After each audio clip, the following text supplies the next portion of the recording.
Hello, good afternoon. Welcome to Midday Live on TV3. My name is Noble Crosby, and coming up this afternoon, Finance Ministry settles all outstanding arrears on coupons and principals of individual bondholders up until June 19.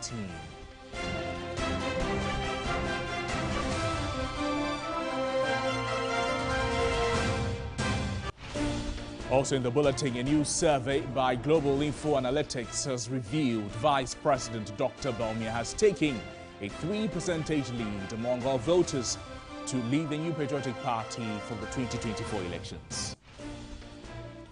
In business news this afternoon, bondholders confirm receipt of payment of coupons.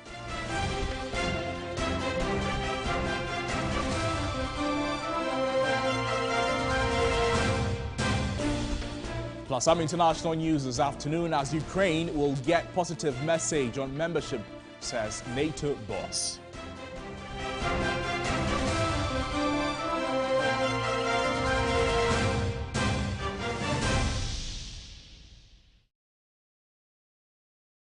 Welcome to the program. We have details of these stories and a lot more coming to you in the next 60 minutes if you stay with us. We're starting this afternoon from the outfit of Parliament because the minority has continued a boycott of parliamentary proceedings for the second time as its members throng the courts to show support for their colleagues who are undergoing criminal trial. They have resolved to stay out any time 3 of their MPs are in the courts. In an empty chamber, the majority leader is calling for serious conversations on the way forward with ministers tabled to answer questions.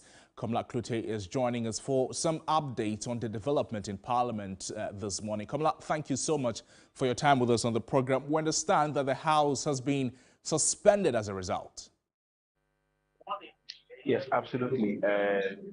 You can see from the background, the House is virtually empty.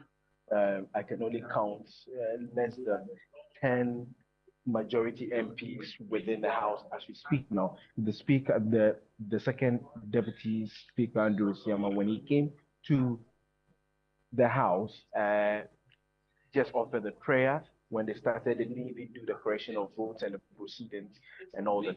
And then the majority leader rose to his feet and indicated that, well, there are 2 ministers billed to appear. And these ministers are the Gender and Social Protection Minister and the Chieftaincy and Religious Affairs Minister, who are supposed to be answering questions. Now, 8 questions have been programmed in the order paper here, and all of them, in a section of just one, are to be asked by the NDC minority MPs, who you can see they are not here. They are in the court. And so, it has really affected the proceedings for today, to the extent that at one point in time, the majority leader was confused as to what exactly to do, because one, beyond this, some committee reports are also supposed to be taken. The Narcotics Control Amendment Bill, that should also go on. That has also been put on hold because the chairman of the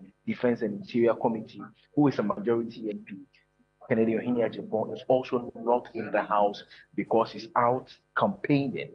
And so virtually business of the House has grinded to a halt. The majority leader did apply to the Speaker that, with this, there's a need for them to suspend the House so that they can look at it. In fact, one of the things the majority leader also said, Chairman Sabonsu said, is the fact that there's a need for them to have some serious conversations on this, especially regarding the questions that are asked. And we know that for a very long time, it's mostly the minority MPs who ask a lot of the questions, and their names are captured in the order paper. These MPs, for the second time, are not here. The ministers, it takes a very long time to get them to come here. Even the answers that they gave us captured in the order paper, they take a long time to be able to get that. But once the ministers are here and the MPs are not here to ask the question, and there's also no right given to any other MP to ask the question, the Speaker cannot allow it. And so the only thing they need to do is that they either stand it down or they reprogram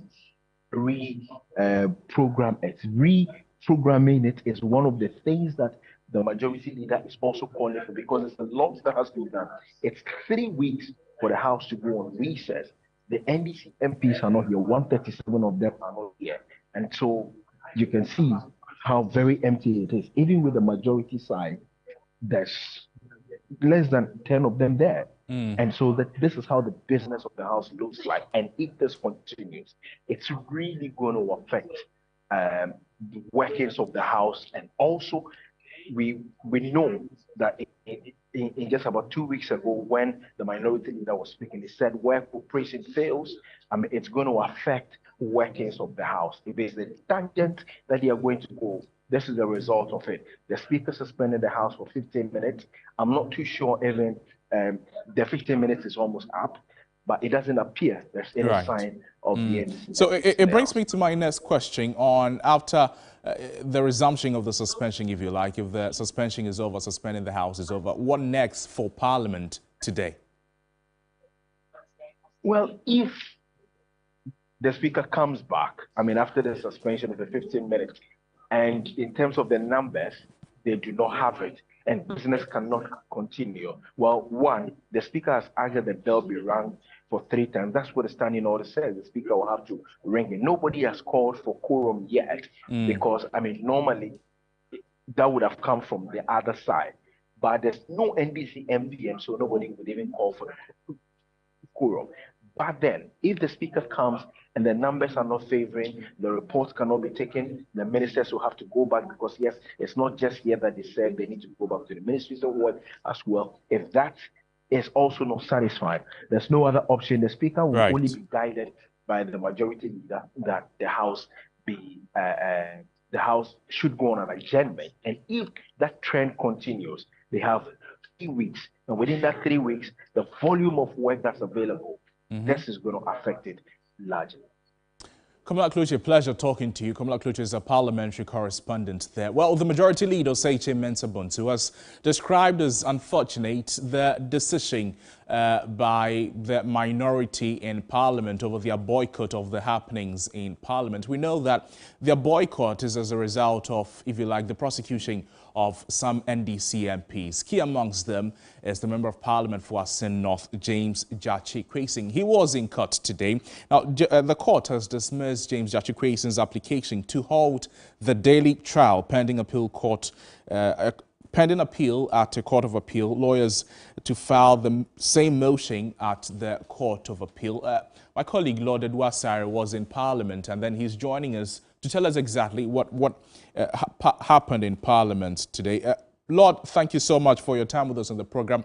Lord, you were in court today. You sat through the proceedings. What happened? Right. So, of course, you recall that lawyers for Gyakye Quayson filed a motion to halt the daily proceedings of the criminal trial of the Asin North MP. Now, in the ruling today, the presiding judge, Mary Eke-Yanzu, noted that the fact that they had filed an appeal at the Court of Appeal does not warrant an automatic stay of proceedings, because from their argument, they made it seem as though the application at the appeal was going to be a success. But she cited that the power of court to stay proceedings is essentially at the discretion of the court. And she cited Article 296. She also stated that the discretionary exercise on no ground is essentially no discretion.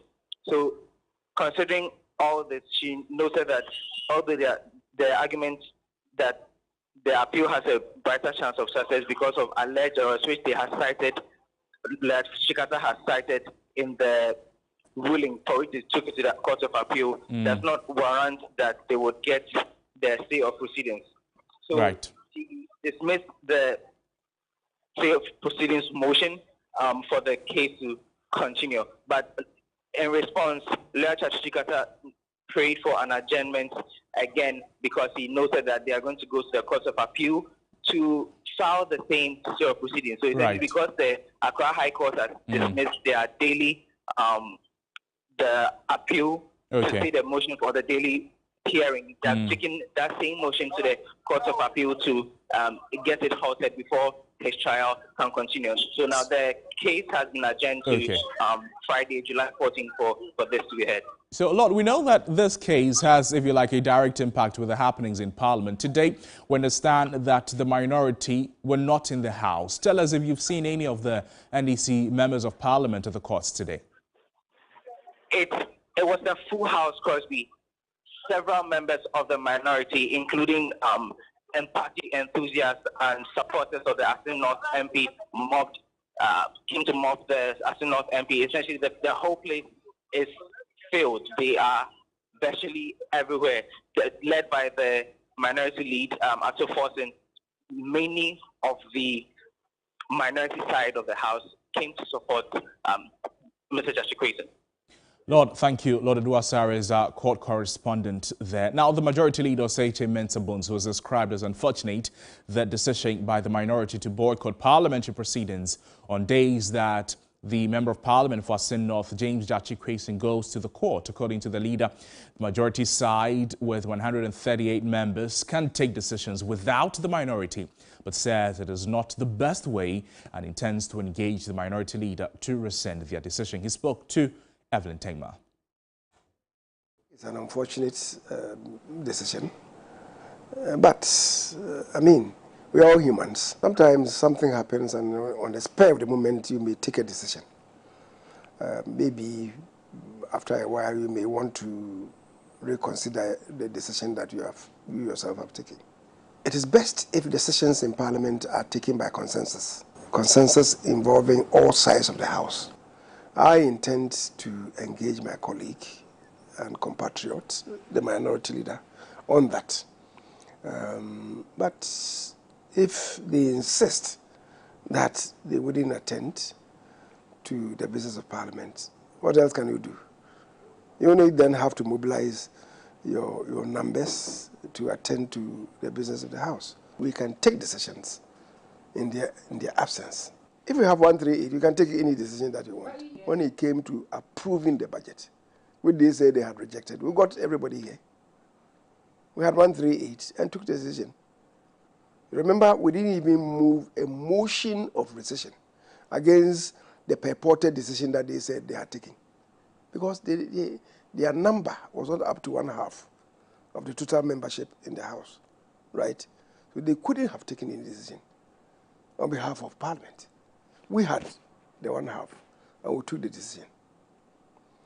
You don't want us to be reclining to those positions. I hope I'll be able to talk to my colleague and I will move from there and then continue the dialogue that we have been having. We may not agree on everything, but we still should remain one house.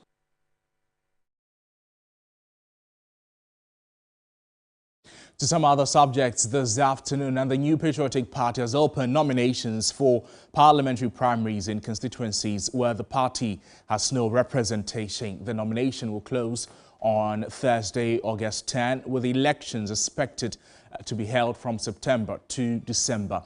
The party indicates that male aspiring parliamentary candidates must submit a non-refundable filing fee of 35,000 cedis.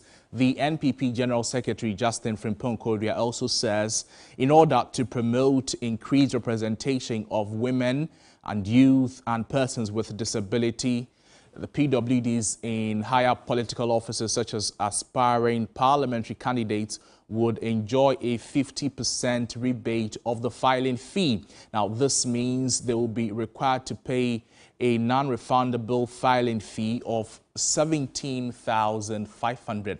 The aspirants have been urged to act according to the dictate of the party's constitution and use the appropriate procedure to channel any grievances that may arise.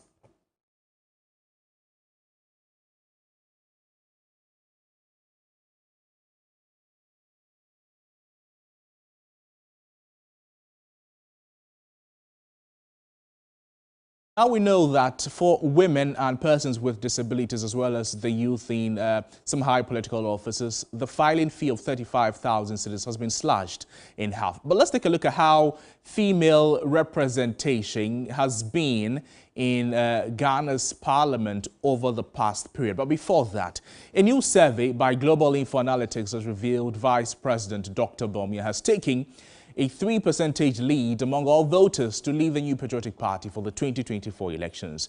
The poll shows 36% of voters now prefer Dr. Bawumia, while 33% prefer Alan Kyerematen and 25% prefer Kennedy Ohinejapong. In a previous survey in April, Alan Kyerematen led Dr. Bawumia by 30% to 29%. Among MPP voters, the poll said Dr. Bawumia still leads with some 50%, followed by Alan Kyerematen, who has 33%, and Kennedy Ohinejapong with 16%. It is interesting to note, however, that in the race for the Jubilee House, the polls show both Dr. Bawumia and Alan Kyerematen losing grounds to John Dramani Mahama compared to earlier surveys.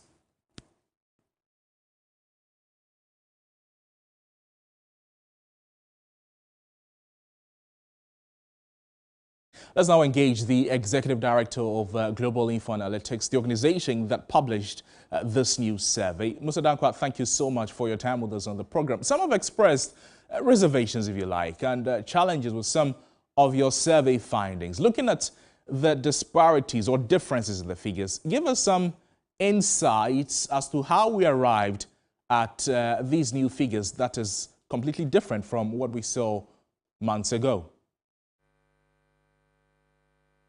I think people really have to pay attention to what we do. When we review opinion poll, we tell exactly the sampling and who we sample. Last June, we did a sampling of MPP delegates. This particular poll is not MPP delegate. This is our usual 90-day tracking poll of Ghanaian voters. So those are the differences.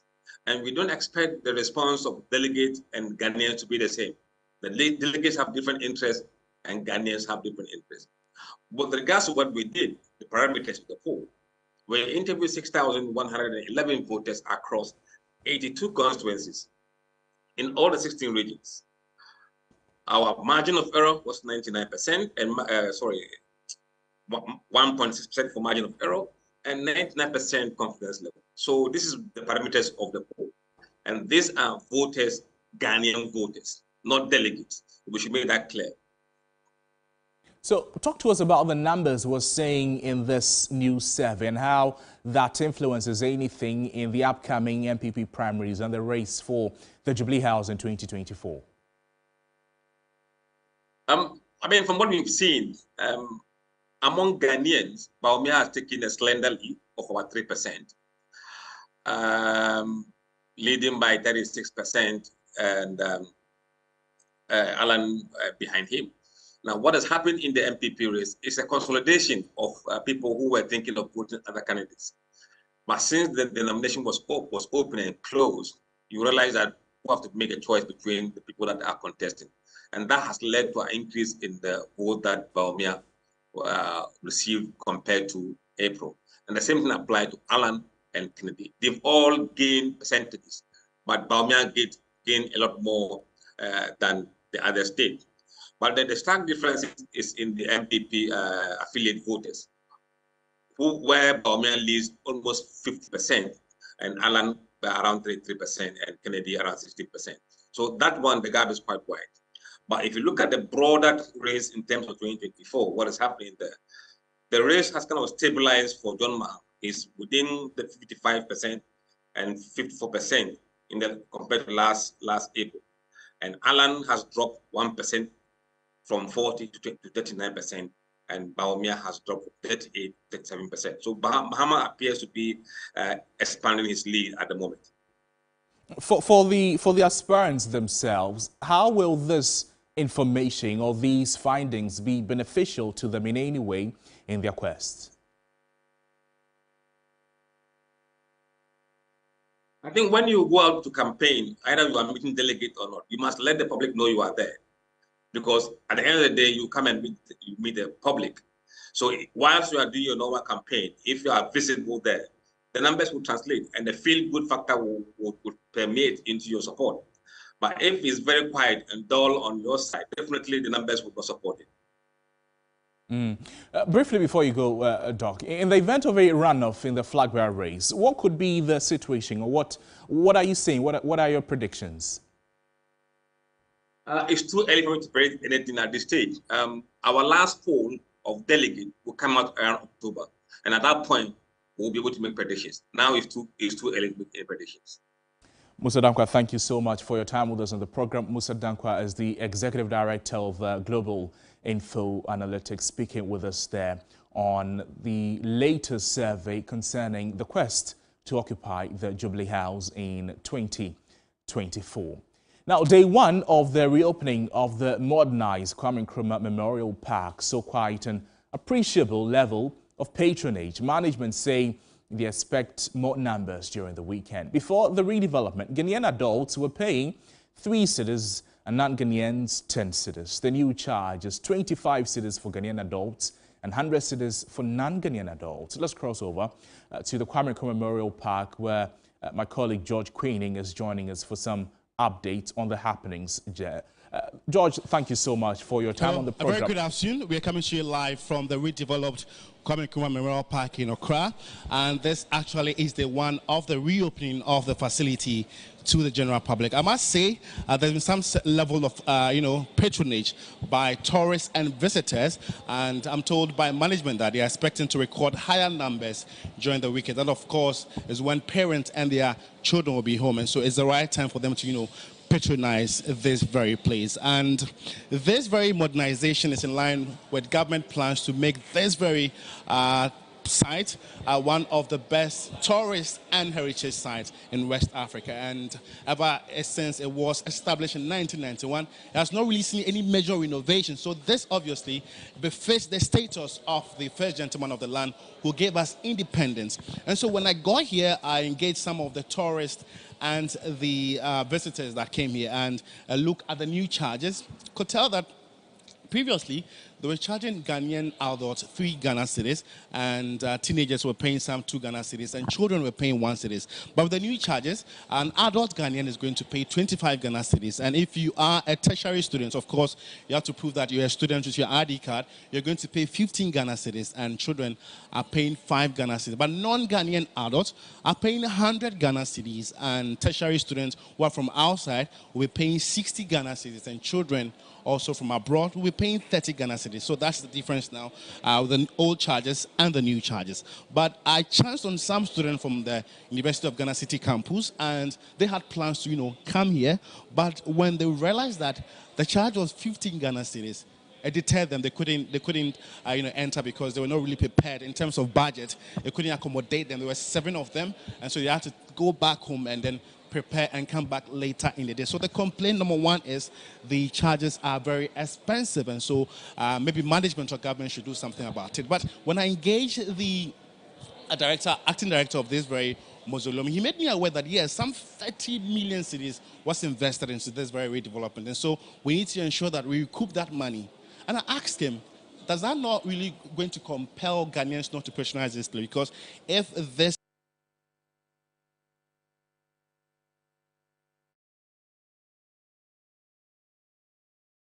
really break things down to you. So what do you expect, moving forward from maybe the attendant here? Okay, they can maybe clarify things. I mean, at a place like this, maybe someone will be there and then telling us all things like. So is there a reason you guys are leaving? You come back prepared? Really. You come back prepared next time? Yes. I heard at first it was 3 cedis and now it's 25 cedis. But you are saying it's 15 for tertiary. Yeah, but I'm a city campus student. There are museums around that side. I think museum of something. That place they charge 3 cedi or 5 cedi. I think for you to just go there. When we came here, they said it's 25 cedis. So I think maybe it's too much. They should reduce it. Maybe for we the students, maybe 10 cedis. No, students is 15. 15. I couldn't enter because of the price. 15, is it that much? I didn't budget for 15 cities. Okay. Yeah, we actually came to GCB here. Then we said they've innovated the platform. They are coming to look at it. So when we got there, we were taking pictures outside. My mom was like, you have to pay first before we take the picture. So we entered to ask them, and they said it's 25 cities. They didn't even explain if the student was 15, and they just told us that it's 25 cities. Then we got back. Something close to 3,000 Ghana cedis. All these are measures to ensure we get some revenue to really maintain this very facility that has been developed. Some 30 million cedis, I said, have been invested into this redeveloped project. My name is George Kwame, and this is the situation report. Let me really engage someone here before you go. Can I? Okay, sure. So this is the situation report from the redeveloped. Okay, let me see if I can engage one of the visitors here. Hello, good morning. Good afternoon. Hi, how are you? I'm fine, thank you. You're live on TV. I'll pass. Okay, sure. As he said, he will pass, and maybe he's not comfortable with the camera. But this is the situation report from the redeveloped Kwame Nkrumah Memorial Park in Accra. Make sure you pass by one of these days, and I'm sure you will not forget this memory. Good afternoon. Away from that, the Ministry of Finance has announced that it has settled all the outstanding arrears and coupons and principals of individual bondholders up until 19th June.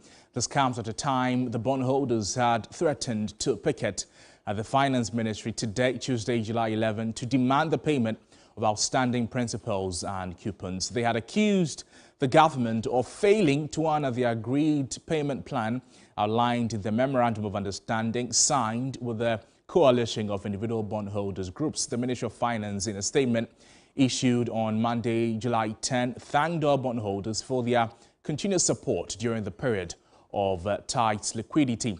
Now, government is confident that in working with all stakeholders, they will restore macroeconomic stability, achieve inclusive economic growth, and transform the republic. Members of the coalition of individual bondholders groups earlier suspended their planned picketing at the premises of the Finance Ministry after government's payment of all the outstanding matured coupons and principals owed them. But how much exactly are we looking at? What are the dynamics of the coupons that government has paid to these individual bondholders? You see that on your screen shortly.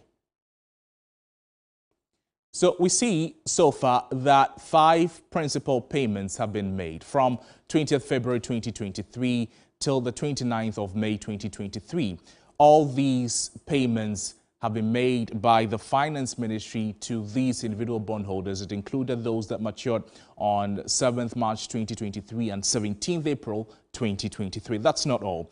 We'll see some more interventions from government. Now, for the coupons payment, up till the 19th of June, all have been paid. Beginning from 5th June 2023, we'll see about 4 coupon payments in June alone that came from government on the 19th of June.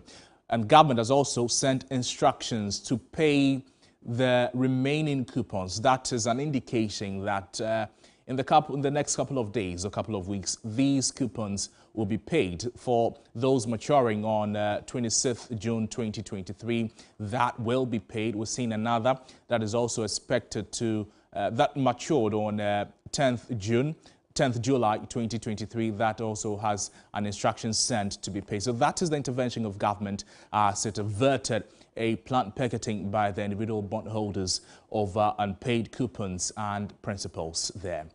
Now, moving on, flag bearer aspirant of the ruling New Patriotic Party, Dr. Usofri Akoto, has touted his achievements in the agricultural sector during his tenure as Minister for Food and Agriculture. Among some initiatives championed during his time is the setting up of the Tree Crops Development Authority, which is mandated to develop and regulate the production of 6 tree crops. Speaking to the media ahead of his Volta regional tour, Dr. Akoto wants government to prioritize the welfare of Ghanaian farmers. That even having left office for about 6 months, a lot of these initiatives that I took are coming into fruition. Apart from the Tree Crop Development Authority, there are others. For instance, we have the Grains Development Authority lying in Parliament for the last months. I appeal to the Speaker of Parliament through this medium to ensure that that legislation comes through so that we can establish the Grain Development Authority along the same lines as the Tree Crop and the Cocoa Board authorities, and to promote the development and the volume of exports of grains, and to reduce our food security to the minimum. In addition to that, there's a very clear case of shortage of agricultural credit. The banks are not lending. At the last count, only 3.1% of total agricultural credit, or total credit in lending by the banks went to agriculture. And even then, most of that is for cocoa purchases, not real production or marketing or processing. So we have, when I left, we had this discussion that I brought to Cabinet so that legislation can be put in place. We're discussing with the bankers and so on how to factor that legislation to ensure that the banks actually lend to support farmers in the work that they do. In addition, now, after making headway in debt settlement talks with independent power producers, the Electricity Company of Ghana is set to embark on another door-to-door revenue mobilization from today. The company is hopeful the 2-month exercise will help to preserve its integrity against possible impacts on its operations. The situation of the power distributing company is still at worrying levels. Notable among them is the $1 billion debt it owes to independent power producers who control 50% of the country's energy generation mix. For organizations like the Africa Center for Energy Policy, the company's discretionary spending and poor accounting are to blame. Currently, there are at least 2 million customers using electricity without any consumption history. This one is going to be based on households, knowing who our customers are, and trying to, fill that gap that we have in our customer base of people using energy and not paying for it.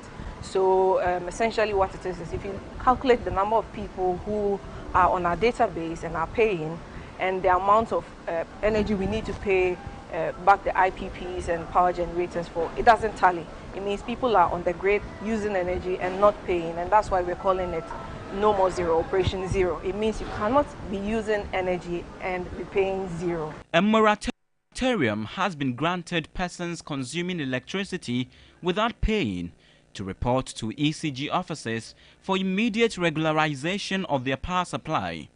This, among others, is expected to help the company stay in business with its debt payment and operations. You're watching Midday Live on TV3. My name is Noble Cross-Viana. We're back with more stories after the break. Please stay with us.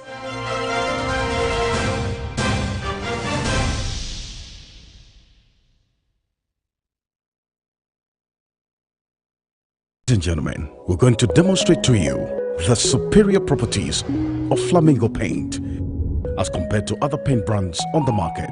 We take equal quantities of Flamingo paint and this ordinary paint. We then dilute them with water. And now, let the test begin. The gentleman on the left is going to apply the ordinary paint, and the gentleman on my right will use the Flamingo superior paint. As you can clearly see, Flamingo has the obvious better hiding. Furthermore, Flamingo has painted a much larger area. You know, 1 bucket of Flamingo paint is equal to several buckets of any other paint brand on the market. Flamingo paint is made with superior formulation to give superior durability, superior hiding, superior coverage. Flamingo paint, simply superior. Am I not forgetting something? Yes, obviously. Flora Mimi. Thank you. Can I use the washroom, please? Sure. Flora disposable handkerchief.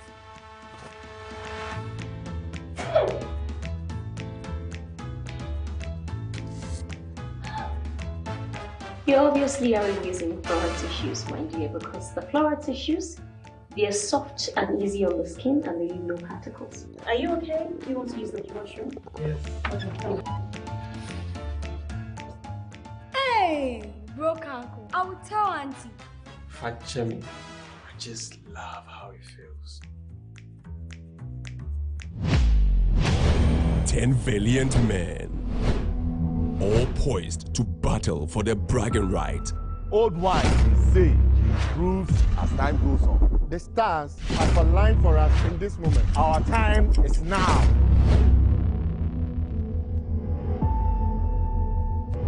We did not come to first someone shows. We came with our own. Fresh power, phenomenal strength, new and never seen before. Who takes the title? Ghana's strongest, the power to do. Catch the new season of Ghana's Strongest Sunday at 4 p.m. only on TV3. Ghana's Strongest is powered by Gasem, the nation builder. Brought to you by Mixi Choco, Channel Halt, Deluxy Acrylic Paint, Drugnet, Kitchen Wall. The most anticipated cooking reality show is making its return to your screen. It is Kitchen Wars Season 2. Old school alumni get ready to compete for yet another epic showdown. Which alumni will take over from WAS? The school that came in first place, West Africa! Get your ladles out, sharpen your knives, and be ready to battle it out. Interested alumni must be in a group of 6 to participate. Simply send your details 0531 906 281 to register and stand the chance of being the best alumni in the kitchen. It's Kitchen Wars Season 2. Kitchen Wars, your school feed cook. Kitchen Wars, coming soon on TV3. Brought to you by Gino Tomato Mix. And Napa Foods, say Napa, Enye Ono Soko. When the sun rises, there is hope. While this hope lingers on, the citizens look up to the government, the economy, the national development agenda, and everything in between.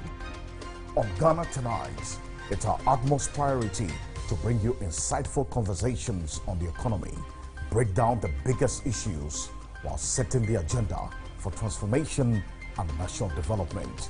The big and important stories are treated from the human interest angle, while the facts and the figures are painted with precision. So now, let's cut the convention and start the conversation here on Ghana Tonight. I am your host, Alfred Okansi. Ghana Tonight shows Monday to Friday at 10 p.m. on TV3. Brought to you by Flamingo Paint. Superior durability, superior hiding, superior coverage, simply superior.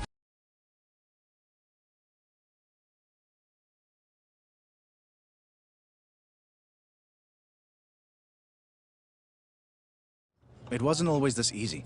When I was 26, I got my first chance to perform a surgery. Can I have a selfie? Thank you so much. So I was holding the scalpel. My hands were trembling. Excuse me, ma'am. Can I have your autograph, please? Sorry, sir. Yes, go on. Well, then, as soon as the senior surgeon entered the OT, Yes, Dr. Matur. I'll be there in 30 minutes. It's an important surgery. Rain check? Sure. They are in love, but will they be able to adjust? Eternal Love shows Tuesdays to Fridays at 6 p.m. only on TV3. Brought to you by Halt Multi-Purpose Insecticide Spray and Quell.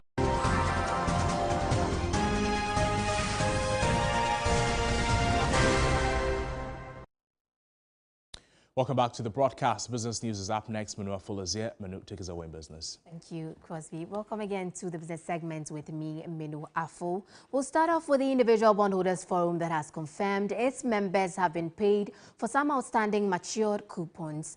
This follows a statement from the Finance Ministry indicating that the government has settled all outstanding coupons and principal payments up until 19th June.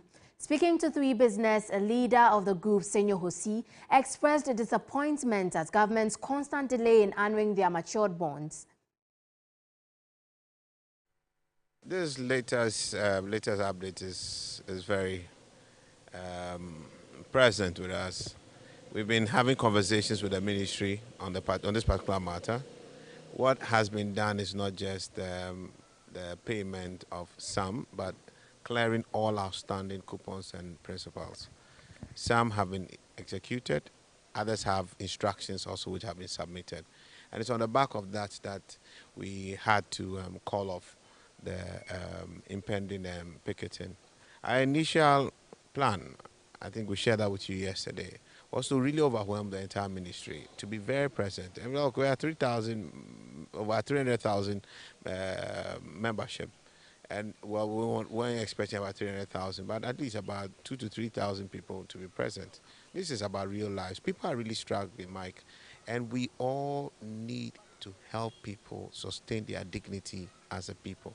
It can't be a crime to trust your government. It can't be a crime to really give government your savings for it to run its business and give it back to you. It shouldn't be a crime.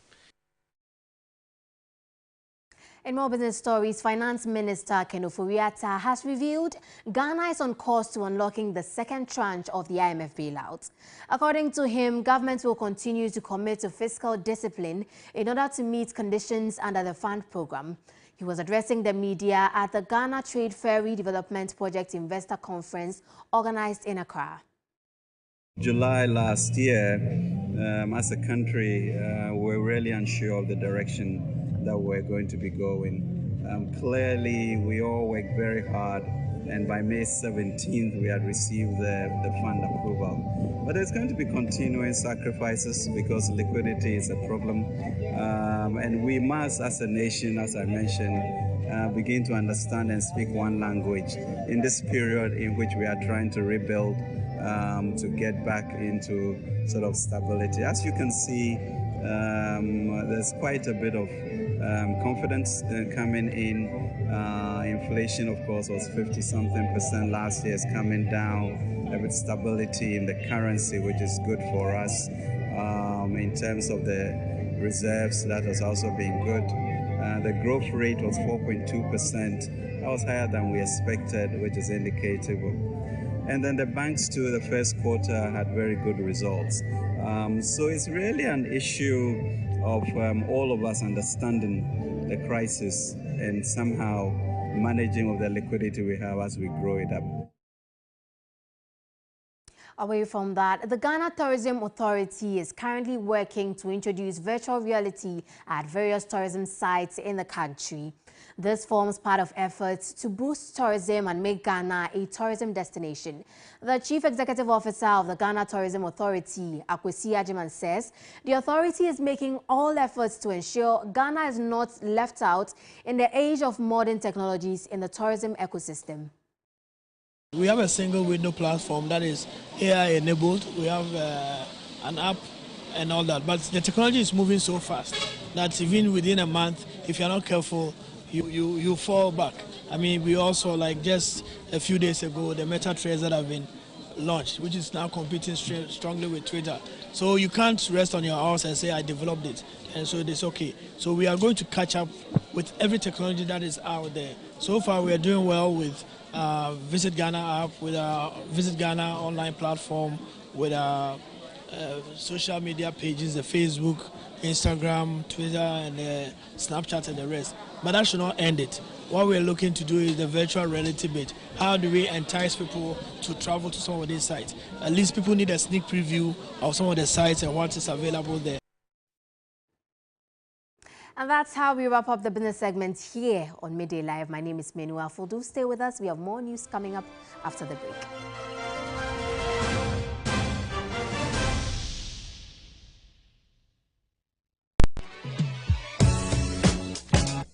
I bet you have been online trying to find the latest gist from your favorite entertainment personalities, right?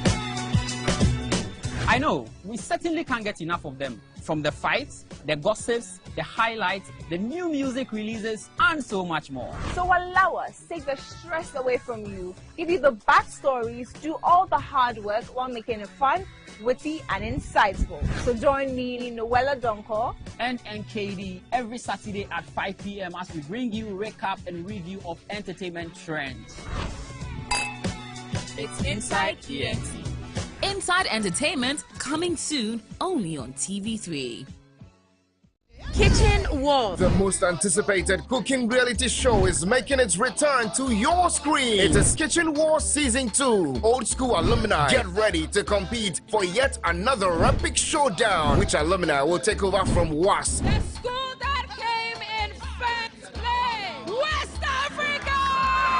Get your ladles out, sharpen your knives, and be ready to battle it out. Interested alumni must be in a group of 6 to participate. Simply send your details 0531 906 281 to register and stand the chance of being the best alumni in the kitchen. It's Kitchen Wars Season 2. Kitchen Wars, your school feed cook. Kitchen Wars, coming soon on TV3. Brought to you by Gino Tomato Mix. And Napa Foods, say Napa, Enye Ono Soko. When controversies arise, when there is trending news, when the hard talk must be done. My name is AJ Akwakosapo, your TV and radio princess. Consider me the lady with all the juice. If it's trending, I've got you. Join me on The Trend every Friday live on TV3 as we discuss all the trending topics for the week with my in-studio guests. We're very interactive, so follow the conversation on our YouTube channel, get interactive on Twitter, and use the hashtag TheTrendsGH. The Trends, the biggest conversations on social media. Join me and my guests every Friday and share your opinion, your thoughts, and of course, get interactive every Friday live on TV3. The Trends, coming soon only on TV3. The old narrative of a woman only belonging to the kitchen is long gone. In today's world, a woman can be anywhere she decides to be, whether in the kitchen cooking or in offices where corporate decisions are made. In fact, anywhere and everywhere, women can choose to do anything they want to stand out. Beneath all the makeup and beautiful clothes are women who have lived through it all. We literally live the expression, turning lemons thrown at us into lemonades. Thank you, everyone. The journey to being a great, successful woman is not easy. And on these brand new episodes of Today's Woman, I'll bring you women from all walks of life who will share their stories with you, inspire you, uplift you, and let their hair down. I'm going to Makola. Also self-acclaimed. Yes, yeah, it's self-acclaimed actually. I'm still struggling with the fufu and the banku because I chew it. No. I know, right? Akosia, I you're know. supposed to swallow it. Why didn't you ask me to make like TZ or banku? How can you make TZ in this kitchen? Don't miss a single episode of Today's Woman with me, your new host, Cookie T, as I bring to your homes exciting conversation. Today's Woman, all new season with Cookie T, shows Saturdays at 3 p.m. on TV3. Today's Woman is brought to you by Latex Foam, Vlisco.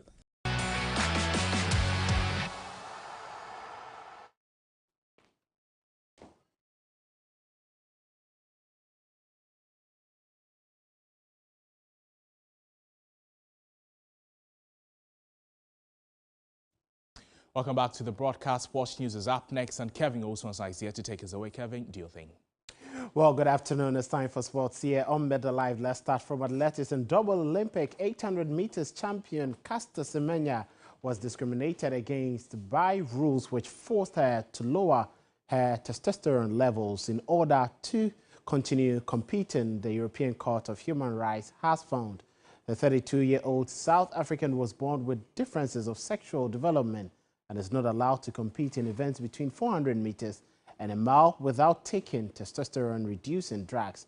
Now, on Thursday, the ECHR ruled in favor of Semenya in a case involving testosterone levels in female athletes. Now, Semenya, a three-time 800 meters world champion and 800 meters and 1,500 meters Commonwealth champion, has been in a long-running dispute with governing body World Athletics since regulations requiring her to have hormone treatment were reduced in 2018. She has twice failed in legal battles to overturn the decision, but has been victorious this time.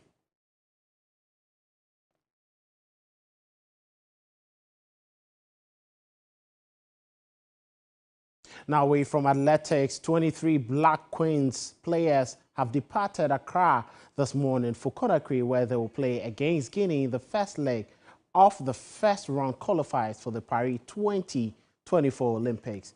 Dreams ladies midfield sensation Stella Nyamiche and Mpimdakwa ladies attacker Mariam Ponsa get to travel with the team as the only two players selected from the recent WAFU Zone B under-20 winning side. Now, FC Nojaland's Jennifer Kojo also gets the nod after a long absence, while long-serving Janet Ejiri and Linda Eshan also make the squad.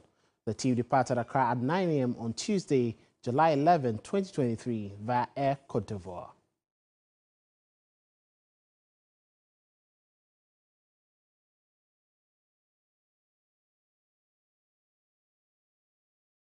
Now, on Monday, the 29th session of the GFA Congress was conducted in Kumasi with a number of things touched on. My colleague Ore Kwampofo was present and has provided some key details. It has to do with Ash Code. Now, it's been confirmed that the club have been suspended with their membership rights revoked, and so they cannot partake in any football activities. It was a decision that was taken by the Executive Council and upheld by Congress after a vote. Number 2 on the list also saw Congress vote in favor of the new nomination fees for the various positions for the upcoming GFA elections. The biggest one is the president, which now you require 50,000 Ghana cedis to be able to file a nomination to run as president of the Ghana Football Association. Number 3 is the Autonomous League, which is expected to take place from the 2024 to 2025 season. Plans have already been made with 2 clubs, Asante Kotoko and Heart of Oak, paying their fees of 100,000 Ghana cedis, which all the clubs agreed on. Each team will have 1 member of the board plus 1 member from the Ghana Football Association forming the board for the new autonomous body, which would be called the Ghana Premier League Limited. In terms of some of the benefits that the league would come with, would have a new incentive structure, which would now see Ghana Premier League clubs get more money the higher they finish in the league. Number 4 on the list has to do with Ghana Football Association President Kurt Okreku, who unveiled that on Wednesday a long-awaited document would be revealed to Ghana, and that is titled the Ghana Football Philosophy. Now, this would basically entail the football identity of Ghana and how they want the various national teams and Ghana football to be played as a whole. My name is Ore Kwampofo, reporting for 3 Sports. Well, now to some transfer news, and Ghana defender Abdul Babaraman has finalized his transfer to Greek side PAOK Thessaloniki following the mutual termination of his contract with Chelsea. Roman, 29, has agreed a 3-year contract, marking his return to the Greek side, where he previously had a successful loan spell in 2021, helping them win the Greek Cup. Since joining Chelsea in 2015, Roman has struggled to establish himself in the first team, resulting in multiple loan moves away from the club. However, Chelsea has reportedly agreed to cover 80% of Roman's remaining contract salary for the 1 year left on his deal. Also, Alexander Jiko has completed a move to Turkish giant Fenerbahce on a free transfer. The 28-year-old has signed a 3-year contract with the Turkish side. Well, that'll be all for sports this afternoon here on Middle Life. My name is Kelvin Oswans. Entertainment News is next.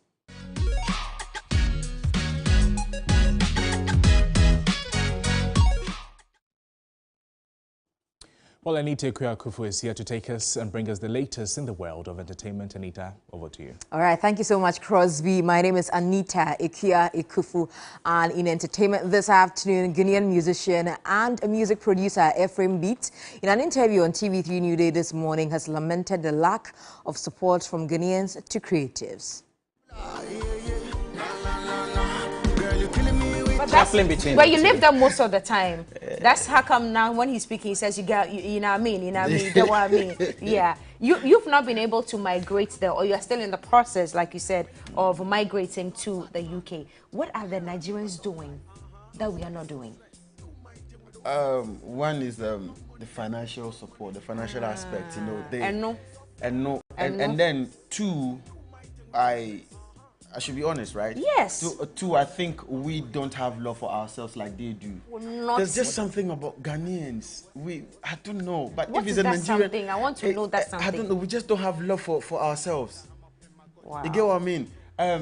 You're there, and then your fellow Ghanaian who's supposed to be pushing your work or just music, tweeting or posting on Facebook is trying to find something negative to say about you. You get what I mean? I just don't understand. And that's what you think our biggest problem We is. are more on the negative side than the positive side. How do we change that? I think it's a generational problem. No, but how? Okay, so you prefer the solution. Exactly. How do we change that? Because you have seen both sides of the world, of the two worlds. How do we change that? I think it's high time we start turning deaf ears to the negativities, you know, because unlike TV3, some of the media houses would invite people that are posting negative stuff and interview them, whilst people that have got better product are struggling to get airtime. Get traction. I see. You get what I mean? That is also a problem. And I think generally we just have to understand that love is all we need. Love. My name is Anita Ekufu, and I'll be here for the entertainment news segment. Have a good afternoon.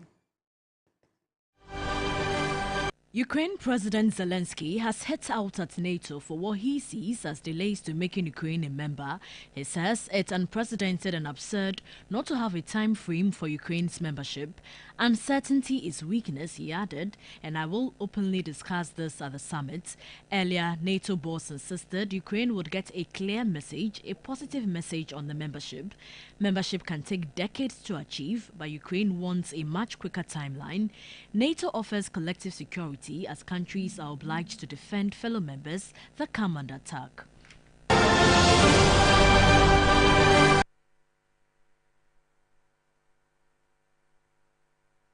Well, that's our package for you this afternoon, but there's always more news on our website, 3news.com. You could log on to that website for the latest in business and sport, entertainment, in general news. Just log on to the website, 3news.com. We're live also on all our social media platforms at TV3 Ghana, live too on DSTV channel 279. My name is Noble Cross-Viana. The news team will return at 3:30 for news in brief, and then the main newsletter for the day will be at 7 on News 360. Have a good afternoon. Bye-bye.